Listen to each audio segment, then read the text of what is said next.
মহাভারত। হে গিরিধারী, যদি পিতামহকে আটকানো না যায় তবে আমাদের বিজয় অসম্ভব। আর যদি বিজয় পেয়েও যায় তবে আমরা সবের এই ভয়ঙ্কর বনের মধ্যে একলা দাঁড়িয়ে থাকব। এর জন্য কোনো উপায় তো করতেই হবে। হে মহাবাহু, তুমি কি উপায়ের কথা ভাবছো? বিজয়ের জন্য। বিজয়ের জন্য পিতামহকে বধ করাটা আবশ্যক। রথ ওনার দিকে নিয়ে চলুন। যেমন তোমার ইচ্ছা। ইচ্ছা নয় কেদার, ইচ্ছা নয়, কর্তব্য পালন।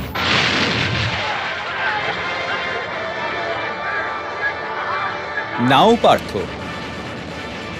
এই বাণের দ্বারা পিতামহ তো তোমাকে আশীর্বাদও দিয়েছেন আর তোমাকে স্বাগতও জানিয়েছেন।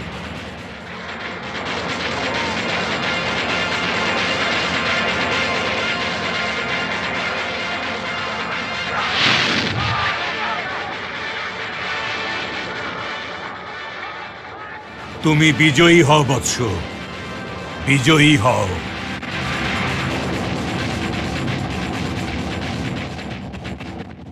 হে ভরত শিরোমণি, হে পিতামহ, আমার যুদ্ধ আপনার সাথে নয়, অত্যাচারের সাথে, অন্যায়ের সাথে, অন্ধকারের সাথে, অসত্য আর অধর্মের সাথে।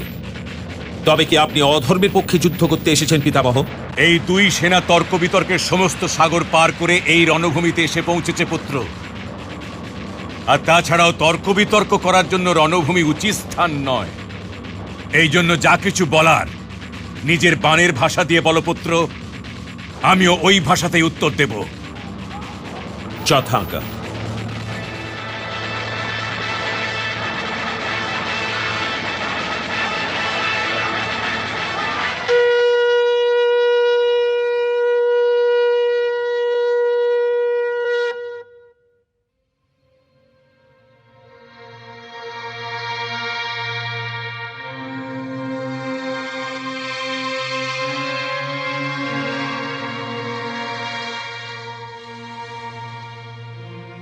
এ তো ধনঞ্জয়ের শঙ্খ।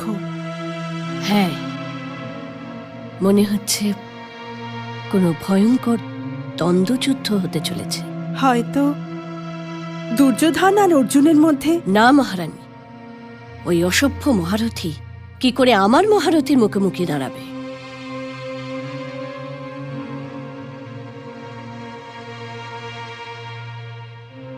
তবে কি অঙ্গরাজ কর্ণ আর পিতামহ তো ওই সুতপুত্রকে যুদ্ধ করার আজ্ঞা পর্যন্ত দেননি। ও তো এখন নারীদের মতো নিজের শিবিরে বসে এই কোলাহল শুনে চলেছে। হে ভগবান, অন্যায় শুধু আমার সাথেই কেন? আমার অসহায়তা এটা যে আমি গঙ্গাপুত্র ভীষ্মের মতন শূরবীরের বীর গতি প্রাপ্ত হবার প্রার্থনাও করতে পারবো না। কিন্তু আমি ওনার বীর গতি প্রাপ্ত হবার প্রতীক্ষা করছি। আমি পাপ করে চলেছি মহাদেব, পাপ করে চলেছি। আমার আর এই যুদ্ধের মাঝে উনি দাঁড়িয়ে আছেন। আমার আর এই যুদ্ধের মাঝে কেবল উনিই দাঁড়িয়ে আছেন। আর যদি আমি এই যুদ্ধে অংশ না নিই, তাহলে আমি 1000 বার জন্ম নিলেও তবু আমি দুর্যোধনের ঋণ শোধ করতে পারবো না। হে মহাদেব, আমাকে এই পাক থেকে বের করুন। গঙ্গাপুত্রকে বলুন যে উনি এই যুদ্ধে অংশ নেওয়ার জন্য আমাকে আমন্ত্রিত করুন। মহাভারত।